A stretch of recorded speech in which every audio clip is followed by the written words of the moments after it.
Hey everybody, Rich Alvarez here. And Chris Muller. So we're going to talk about our top 10 Mario games. Now I know that there are a ton of Mario games, and I love Mario games, and unfortunately this isn't a top 50, so we really had to break it down to what we felt were the 10 best.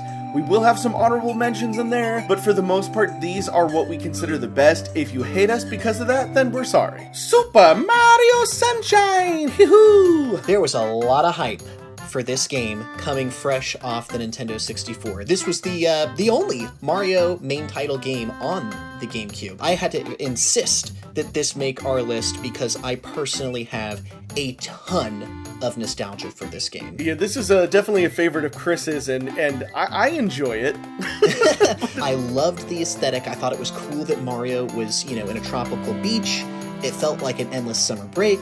The music was amazing in this game, particularly the a cappella version of the Mario theme song that played during those bonus levels in the warp pipe. I had to make sure it made the list because it is still a game that I will go back, I will go on YouTube, type in one of the songs from this game, and just chill and bask in the endless summer fun. It was only there a little bit, but I really like the darker tones that we felt in Super Mario World and Super Mario 64, and I felt like with Sunshine, it was basically just slapping that darker tone in the face and saying, nope, never mind, Mario is fun, Bowser's a goofy villain, this is all just silly. Super Mario 3D World! Alright, so what do we got with Super Mario 3D World? In my opinion, we take the best of the new Super Mario Brothers series and then combine that with some cool 3D elements to get Super Mario 3D World. There was also Super Mario 3D Land earlier on the 3DS. This is that, but so much better. I have just two words for you: Cat Mario. Cat Mario. Our second most popular video on the Rich Alvarez channel is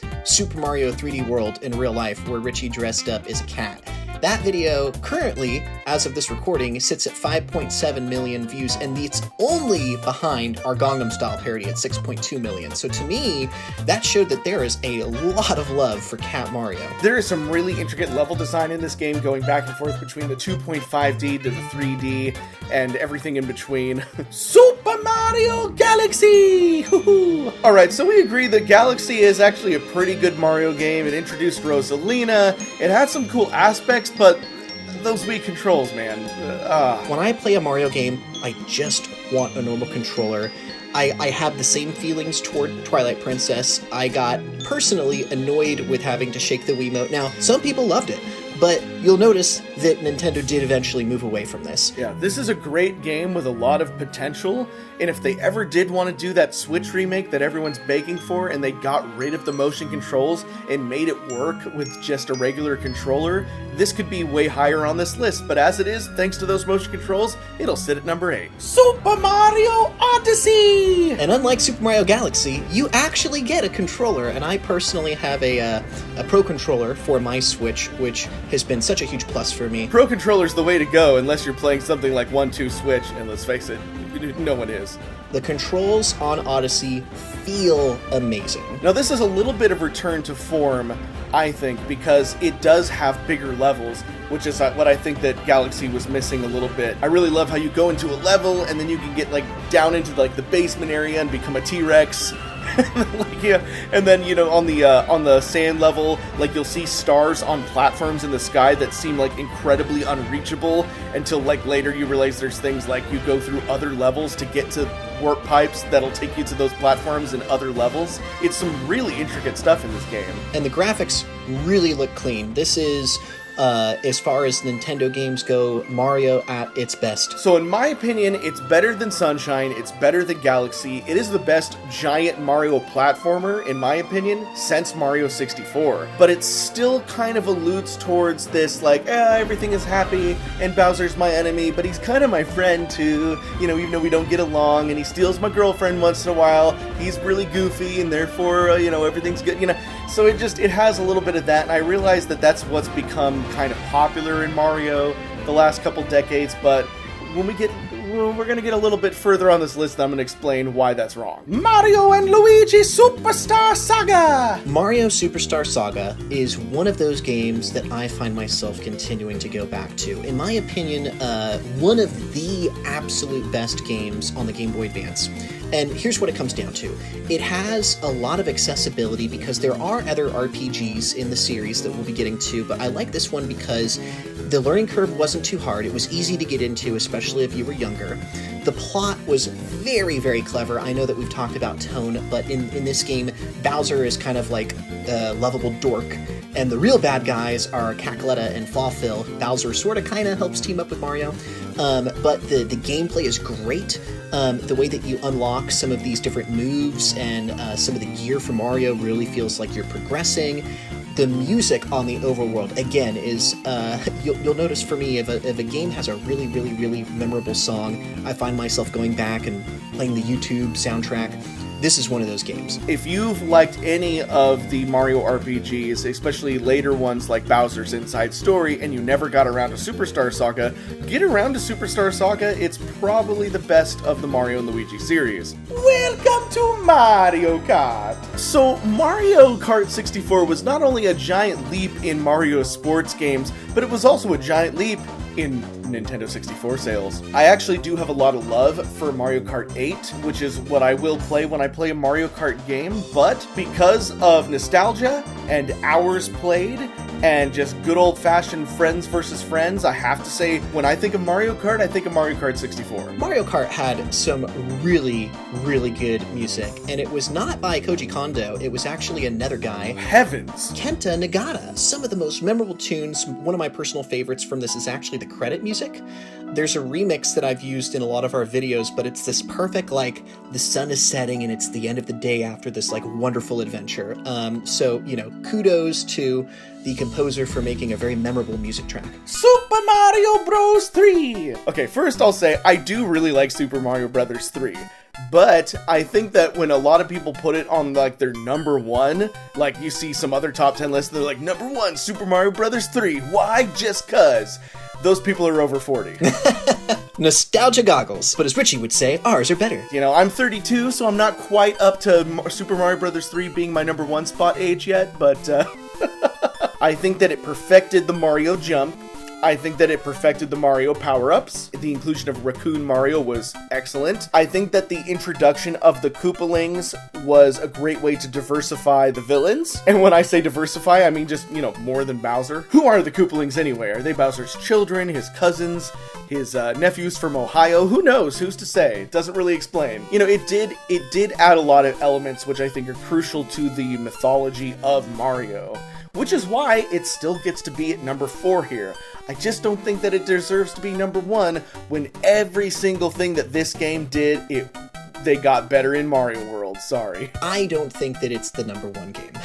Many people do, but I don't think it quite deserves that because there are others that are better. I will say that one of my earliest memories as a human being was playing this game.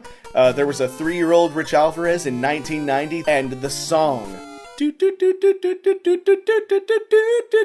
is forever in my mind. The music is very memorable and very catchy. Alright, so we know a lot of other people, they do their honorable mentions before they get to number 1, but at that point I feel like it's too obvious what number 1 is, so we're gonna switch up the game completely and do honorable mentions before we do our top 3. We were really close to putting, like, Mario Party 2 on this list, or, you know, Mario Party 3, or any of the, you know, awesome Mario Party games, but unfortunately there's just too many Mario games that are fantastic. And again, if we did a top 50 list, we could get a little bit more diverse with this. But, you know, it's the same reason why we decided to put most of the spin-offs off of here. Like, we didn't mention any, like, Yoshi's Island, or Super Princess Peach, or Luigi's Mansion, because we felt like those spin-offs were, you know, those were more about those characters rather than Mario. So, you know, just to make it easier on ourselves, we decided, nah, we're not going to include those, but those are some great games. Luigi's Mansion, if it was on this list, would be like number 4, you know, but you know, just for simplicity's sake, they're not. And a quick shout out to Mario Party 2 in particular. In my opinion, 2 and 3 are the peak of the series. Paper Mario 1 and 2, very, very good games, especially 2. The Thousand-Year Door. Mario Bros. From 1983, the arcade classic. I have to say, I think it's hilarious that when most people think of Super Mario Brothers, of course they're going to think of the 1985 game on the original NES. But there was a Mario Bros. Game before that in 1983 where you're basically Mario and Luigi, or kind of variants of them, jumping on pipes and hitting spiky guys. The point is, all of those t-shirts that have a picture of Mario that say Sense 85, they're liars, or they just don't know what they're talking about, because Mario Bros, the original Mario Bros, was in 1983, and if you want to get really technical, Mario was in 1981's Donkey Kong, so I mean, it's a lie either way. Super Mario Bros. 1985 NES. Yes, it is an honorable mention. No, it didn't make the top 10 list, and honestly, it wasn't that hard of a decision to make, because as much fun as the original game is, and as much as I liked it back in the day, it just isn't a top 10 Mario game anymore. I mean, again, you could argue that, oh, it deserves to be number 1 because it started the trend, it started the series, but even though we just argued that it really didn't. That's a good point. I mean, and you're like, and if you believe that, you'd be wrong. See the previous point about Mario Bros. 83 or Donkey Kong Arcade. Again, if it's on your top 10 list, you're over 40. The music is timeless. I mean, many of the classic Mario songs to this day are still used in current Mario games, and they came from this. Original Koji Kondo music, those themes will last forever and have been incorporated in every Mario game since, but you yourself can make a better Mario game in Super Mario Maker. Which brings us to our next point. The Super Mario Maker series. Now, these games are fantastic. I love the customization that you can do within the levels. I love that you can switch between different generations of Mario. That's really cool. In fact, Super Mario Maker 2 just added an update where you can now create your own worlds to place your levels in, so you could basically make your own Mario game. The new Super Mario Bros. Series is fantastic, especially New Super Mario Bros. U Deluxe. I have to emphasize Deluxe because that's the Switch version, and Switch versions make everything better. Agreed 100%. Really quick special mention to Super Mario Land on the Game Boy. And then, of course, our last special mentions go to anything we missed, even if we don't mention them here in the special mentions. Mario Golf, Mario Tennis, Mario Strikers, Mario at the Olympics, blah, blah, blah. All right, and now back to our top 3. Super Mario RPG! So what's really interesting about Super Mario RPG is that this was kind of a fuse between Nintendo and Square, and it was just Square back then, or Squaresoft. There was no Enix. They merged with Enix later. Anyway, not important. There are so many good things about this game that in so many ways no other Mario RPG has come close to. Again, we've mentioned some awesome Mario RPGs, but Super Mario RPG, in my opinion, it takes you on an experience, not just an adventure, because of the way that it's played. And I can't stress this enough, the tone here is perfect. It was just that means it was good. You guys heard me going on and on about how much I love Superstar Saga. Superstar Saga and Paper Mario would not exist if it were not for Super Mario RPG. It did set the standard, and I think one of the reasons why it's so good, and Rich is a bigger Final Fantasy fan than I am, but when you have the people who made Final Fantasy, the people who are known for the best RPGs, arguably the best RPGs ever made, making the Mario game, you're going to get something special. I really do think that Super Mario RPG is perhaps the most underrated Mario game of all time. The game came out in early 96, and at that point people were already kind of just waiting around for the Nintendo 64.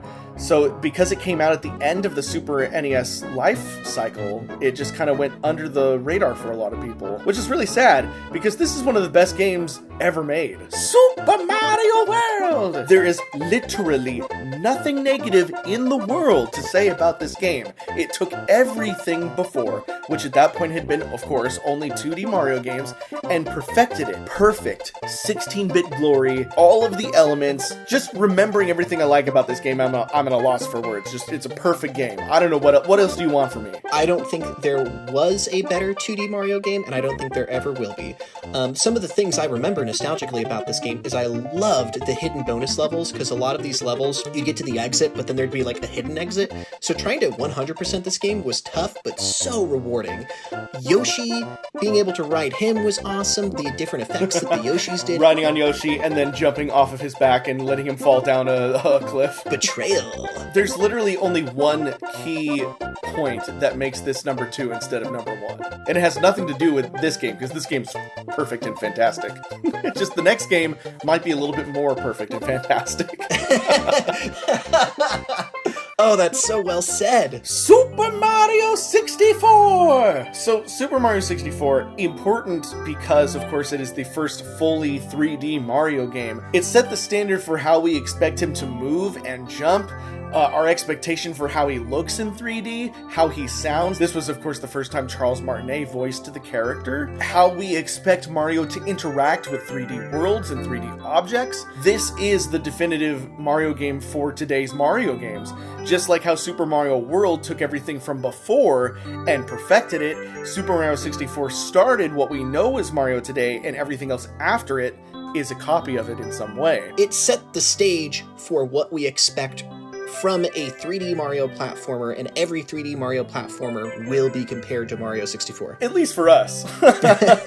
we are always comparing everything to Mario 64, you know? So when we play Galaxy, we're like, oh, it's good, but it's no Mario 64. Now here is my defense for why Super Mario 64 is still the #1 Mario game of all time. All right, you ready for it? Let's hear it. It's the tone. This is going to be the culmination of what I mean by the tone. In Mario 64, you know, because Mario is a mostly silent character except for his little woohoos, wahs, you know, oh, ravioli here once in a while. He's mostly a silent character. You go through this empty castle. You go through these special paintings that take you to different worlds. There's kind of an air of mystery about that. And whenever you reach Bowser, you always go down into this fiery pit. And as a 10-year-old, that's kind of scary. And you go through this spiky, flamey world, and then you go through the warp pipe and you get to Bowser.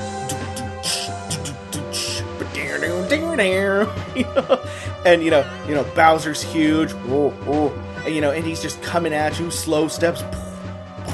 And then like the only way to defeat him is you have to go around him, grab his tail, and swing him to a spiky bit. And depending on which level of Bowser you're fighting, it's either 1 to 3 or something like that.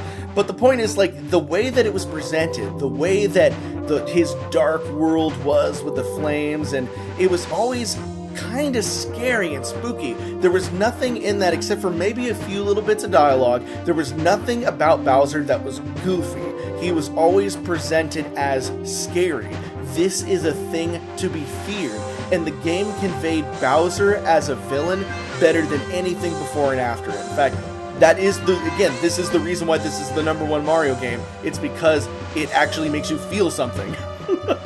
And it made you feel scared. And that's why I said in later games like Mario Galaxy, Mario Odyssey, Mario Sunshine, is it didn't quite capture that tone that Mario 64 promised, which is that Mario was going to go in a darker, more mature direction, because Mario 64 really felt like Mario was going in a darker, more mature direction, and it's one of those things where I personally felt that Mario should have grown up with us instead of staying a child's game. Now, I know Nintendo will say, oh, but Mario's made for kids and we want to keep it for kids.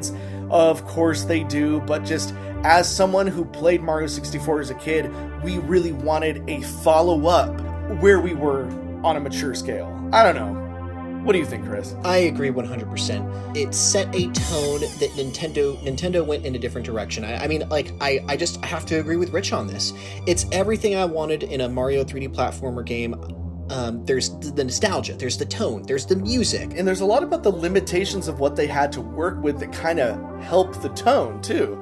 Like, we never see Bowser outside of his 3 dungeons.